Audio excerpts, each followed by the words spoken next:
సంతోషకరమైన రోజు. ఇంతకుముందు మీరు చెప్పినట్టు నిన్న పక్క దేశంతో క్రికెట్ మ్యాచ్ లో భారత్ గెలిచింది. ఈరోజు పక్క పార్టీలతో యుద్దంలో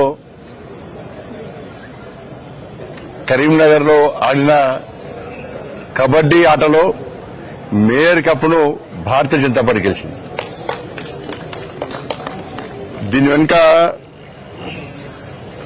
అనేక కుట్రలు, ప్రజలకు బయటికి కనిపించని కుట్రలు, కుతంత్రాలు, అవి బయట చెప్పరానివన్నీ కూడా. కానీ ఎన్ని చేసినా కూడా ధర్మం వైపే, ప్రజాస్వామ్యమే ఎప్పుడు గెలుస్తుందన్న విషయం ఈరోజు స్పష్టమైంది.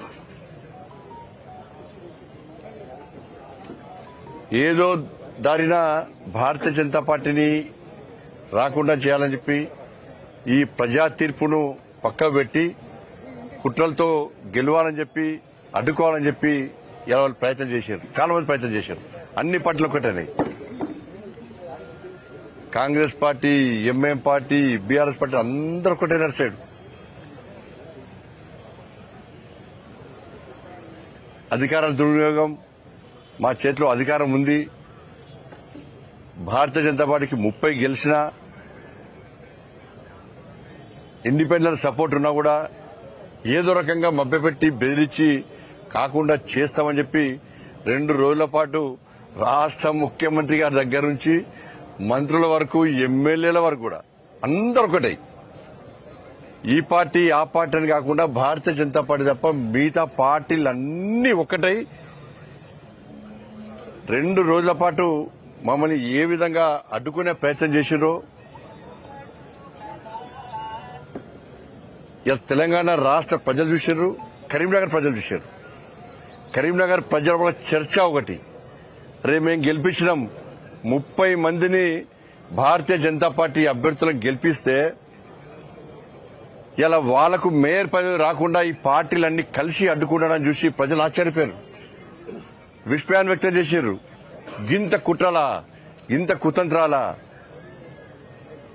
కానీ అందరూ ఒకటేరు. కానీ ఏం సాధించకపోయారు. చివరకు సాధించింది భారతీయ జనతా పార్టీ. దానికి కారణం లేదు, కేవలం భారతీయ జనతా పార్టీ బలపడుతుంది. భారతీయ జనతా పార్టీని కరీంనగర్లో రానియద్దు. ఈ కరీంనగర్లో భారతీయ జనతా పార్టీ మేయర్ అయితే రాబోయే రోజుల్లో తెలంగాణ రాష్ట్రంలో భారతీయ జనతా పార్టీ ప్రభుత్వం ఏర్పడడానికి ఒక సెంటర్ కాకపోతుందని చెప్పి ఈ పార్టీలు భయపడ్డాయి. చర్చించారు వాళ్ళందరూ కూడా. కరీంనగర్లో ప్రభుత్వం ఏర్పడాలన్నా ఇక్కడి నుంచే, ప్రభుత్వం పోవాలన్నా ఇక్కడి నుంచే గతంలో జరిగిన సంఘటనలు గుర్తుంచుకునే భారతీయ జనతా పార్టీ ఇక్కడ విజయం సాధించింది. కాబట్టి నెక్స్ట్ ఇది తెలంగాణ రాష్ట్రంలో భారతీయ జనతా ప్రభుత్వం ఏర్పడక పునాది అవుతుందని చెప్పి భయపడే వీళ్ళందరూ ధైర్యంగా ఎన్నికల్లో అడ్డుకోలేక,